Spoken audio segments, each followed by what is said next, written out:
ආරක්ෂාව ඉල්ලා සිටින මන්ත්‍රීවරුන් සියලු දෙනා සඳහා ආරක්ෂාව ලබා දීමට පොලිස්පතිවරයා සහ කතානායකවරයා එකඟ වූ බව පාර්ලිමේන්තු මන්ත්‍රී ජගත් විතානගේ මහතා සඳහන් කර සිටී.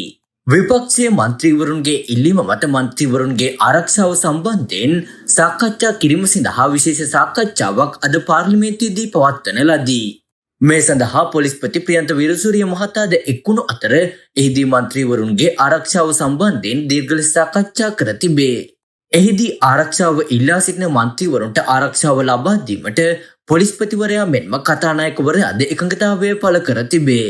මෙහිදී අදහස් දක්වමින් ජගත් විතාන මහතා පවසා සිටියේ පොලිස්පතිවරයාගේ සහභාගීත්වයෙන් පැවති සාකච්ඡාවේදී තමාට එල්ල වී ඇති තර්ජනය සම්බන්ධයෙන්ද අවධානය යොමු වූ අතර කණ්ඩායම් කිහිපයකින් සිය ජීවිතයට තර්ජනය එල්ල වී ඇති බවද මේ සම්බන්ධයෙන් විශේෂ අවධානයක් යොමු ඇති බවට පොලිස්පතිවරයා සඳහන් කළ බවද ඔහු ප්‍රකාශ කර සිටියා.